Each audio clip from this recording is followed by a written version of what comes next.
Ancient secrets beneath lunar dust. Commander Sarah Chen pressed her gloved hand against the lunar surface, feeling the familiar crunch of regolith beneath her boots. At 58, she had walked on more celestial bodies than any other human alive, but this mission felt different. The readings from the orbital scanners had shown something impossible buried in crater Mendeleev, and Sarah's superiors had chosen her specifically because of her experience with the unexplained. The modified exploration suit she wore was lighter than the old Apollo gear, but still carried enough life support for 12 hours of surface operations.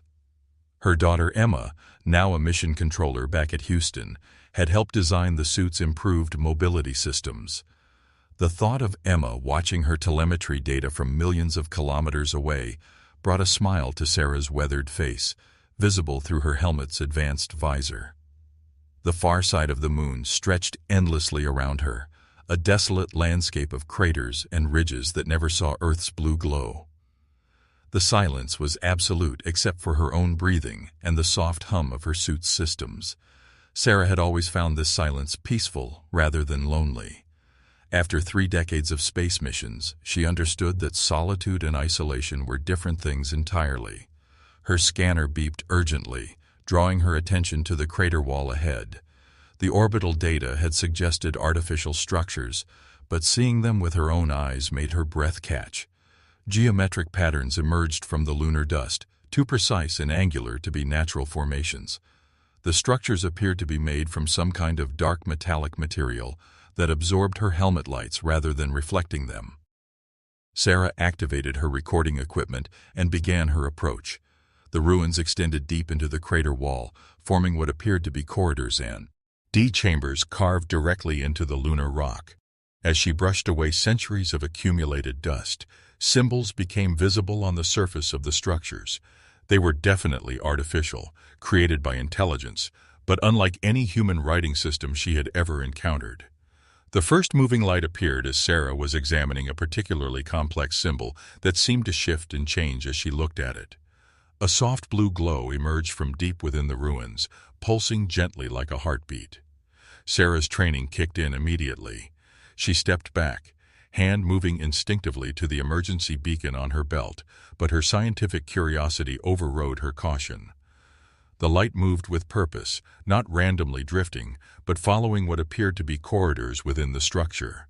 As Sarah watched, more lights appeared, ranging in color from deep blue to brilliant white.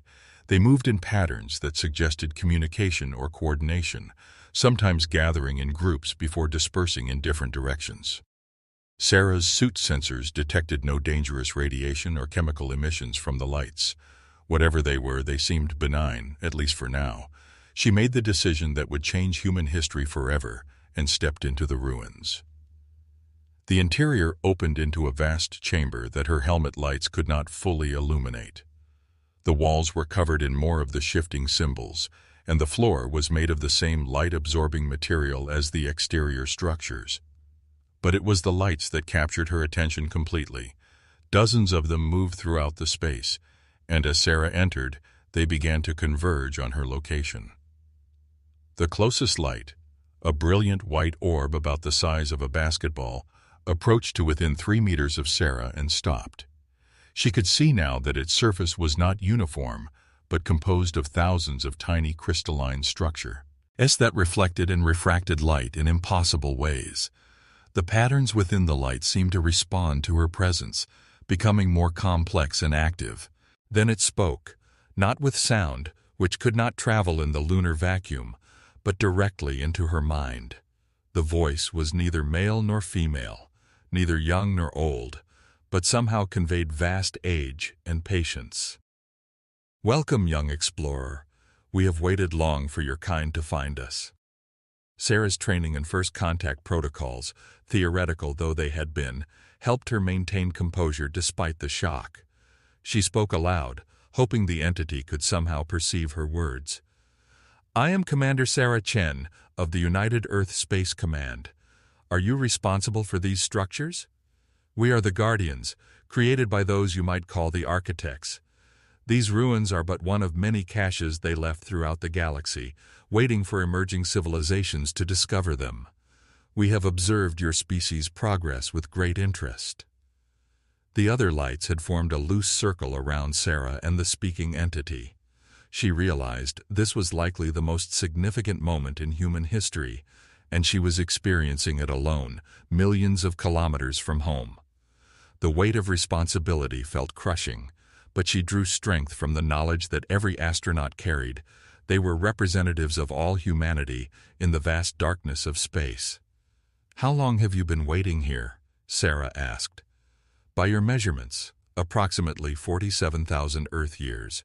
The architects placed us here when your species was still learning to use tools. They were masters of energy manipulation, able to exist in forms your science is only beginning to understand." Sarah's mind raced with the implications. An advanced civilization had been monitoring human development for millennia, leaving technological caches for humanity to discover when they were ready. The question that terrified and excited her in equal measure was what readiness meant to being so far advanced beyond human understanding. "What did they want us to find?" she asked. The Guardian's light pulsed more brightly, and suddenly Sarah's mind filled with images.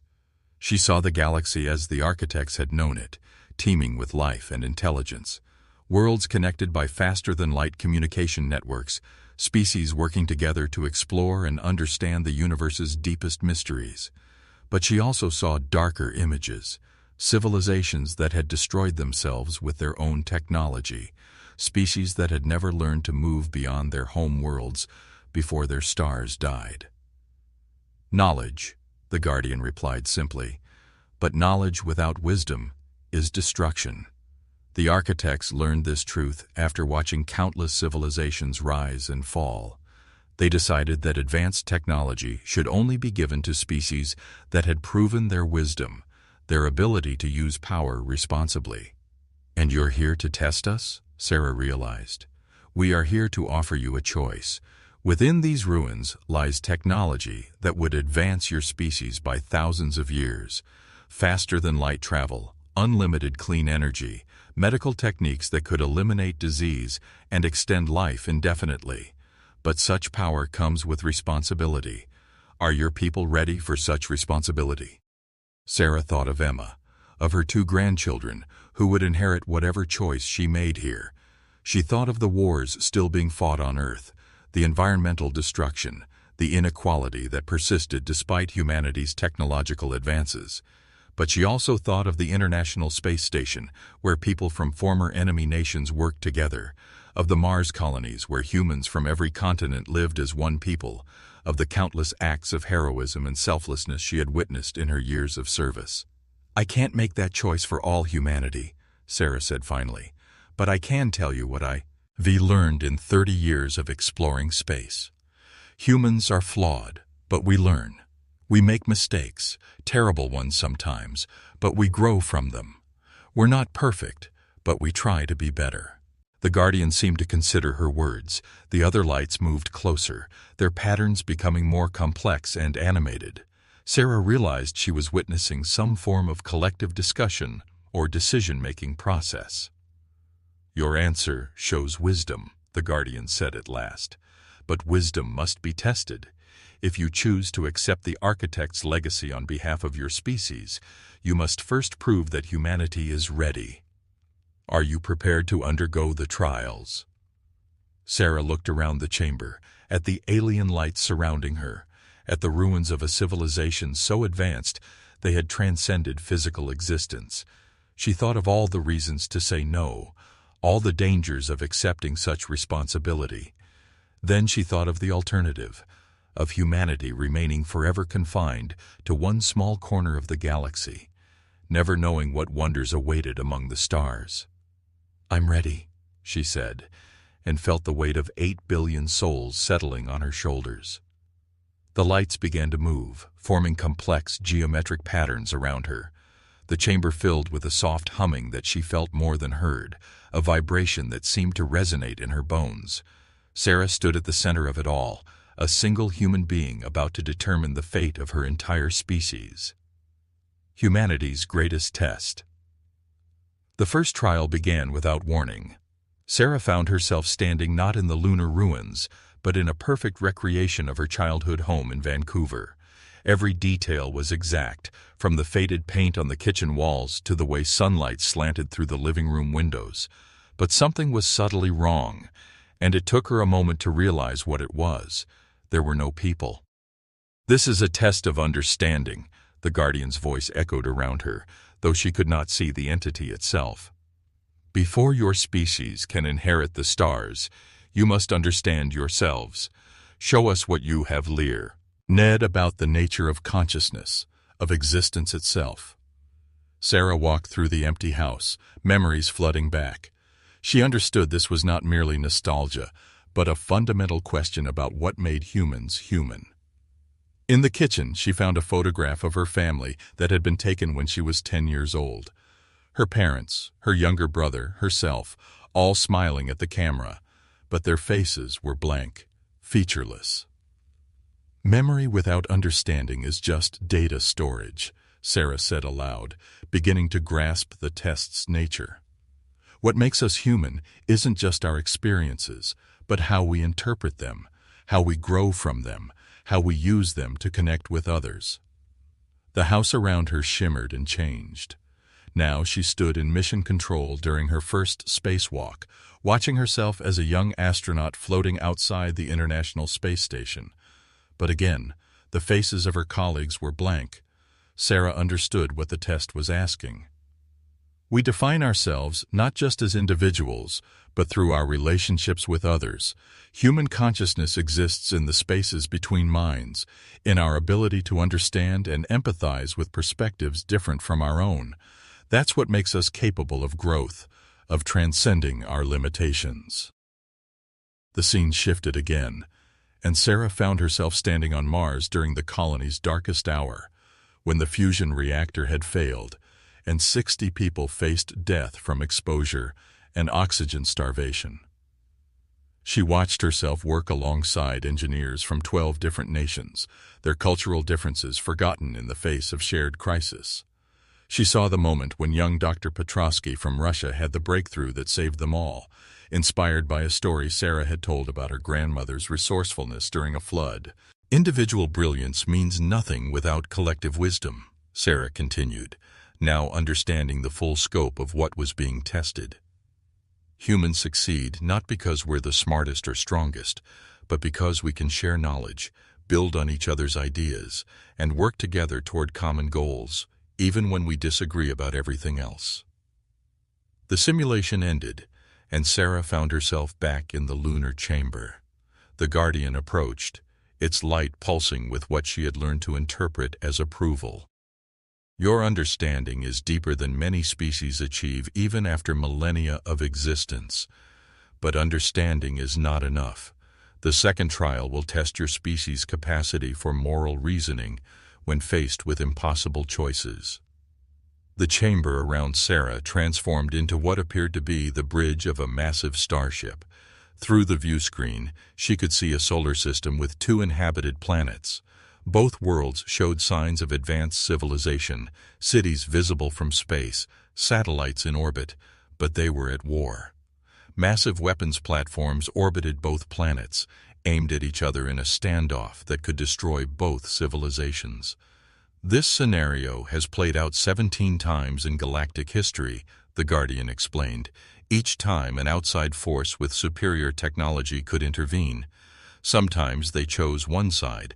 Sometimes they tried to remain neutral. Sometimes they attempted to stop the conflict entirely.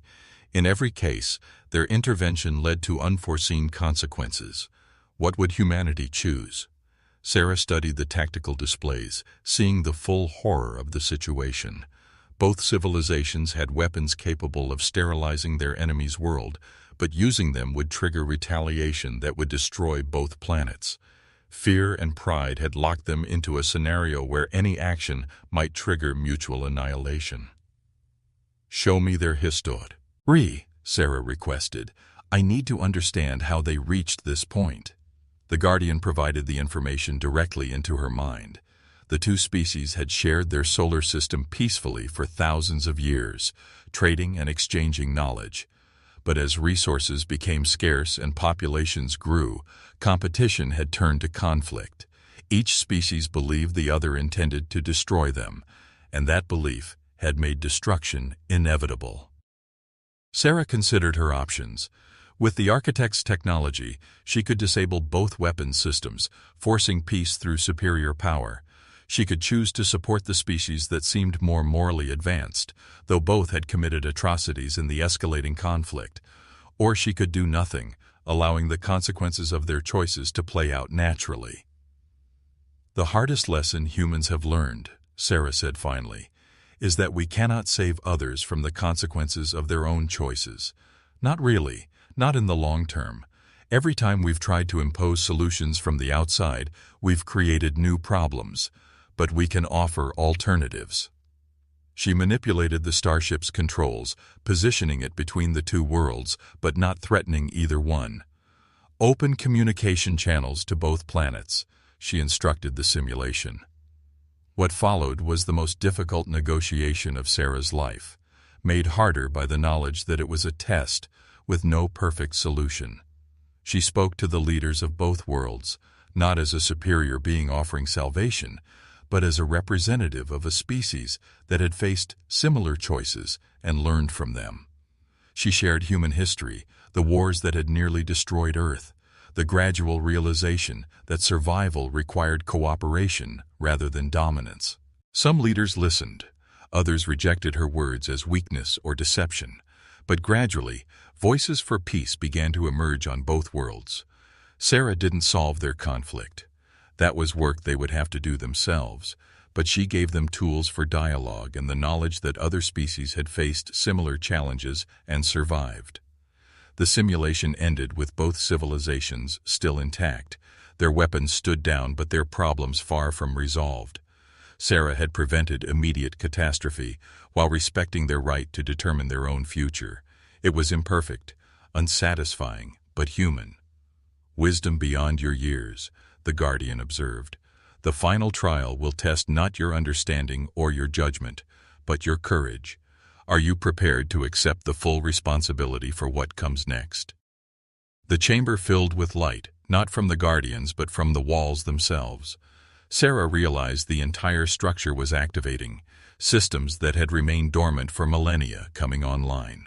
Through the light, she saw visions of humanity's possible futures. In one vision, humans spread across the galaxy, establishing colonies on thousands of worlds, forming alliances with dozens of alien species. Earth became the center of a galactic federation, its children carrying human values of curiosity, resilience, and cooperation to the farthest reaches of space. But she also saw the darker possibilities, humans using their advanced technology to dominate other species, conflicts on a scale that could shatter entire solar systems, the same mistakes repeated on a galactic scale. "The knowledge you will carry back to Earth will change everything," the Guardian explained. "Your species will have to choose its path, knowing that the consequences will echo across the galaxy. The weight of that choice will fall not just on leaders and scientists, but on every human being. Are you prepared to give them that burden?" Sarah thought of Emma, now middle-aged with children of her own, working in mission control while watching her mother face decisions that would reshape human destiny. She thought of her grandchildren, who would grow up in a universe where humanity was no longer alone. She thought of the billions of people on Earth and Mars and the asteroid colonies, all of whom would be affected by what happened in this chamber. "I've spent my whole career exploring the unknown," Sarah said quietly. "Every time I've stepped into a spacecraft or walked on an alien world, I've done it knowing that I might not come back, but believing that the knowledge gained was worth the risk. This is the biggest risk humanity has ever faced, but also the greatest opportunity. We'll make mistakes, I'm certain of that, but we'll learn from them, and we'll keep trying to be better. That's what humans do." The Guardian's light intensified, and suddenly Sarah felt a connection, not just to this single entity, but to the vast network of similar Guardians scattered throughout the galaxy. She sensed their approval, their hope, and something she hadn't expected, their relief. They had been waiting not just for humanity to find them, but for a species that could carry forward the architect's vision of what the galaxy could become. "The trials are complete," the Guardian announced. "You have shown understanding, wisdom, and courage. The architect's legacy is now humanity's to inherit." The chamber transformed around Sarah, revealing technology beyond her wildest dreams.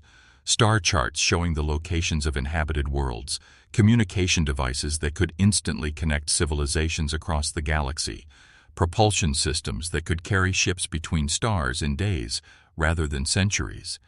But more importantly, she saw the wisdom encoded in the architect's final message.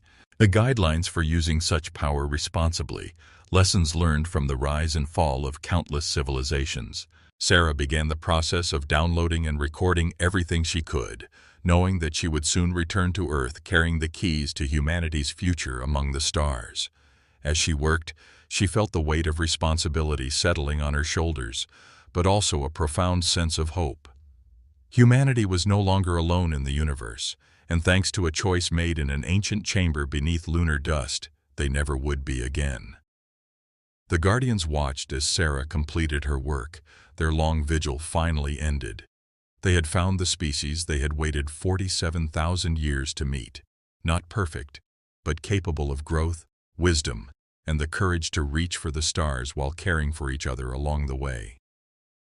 As Sarah prepared to return to her lander, carrying the most important cargo in human history, she looked back at the ruins one final time. The Guardians' lights were dimming now, their purpose fulfilled, but their gift to humanity would echo through the generations. The age of humanity among the stars was about to begin.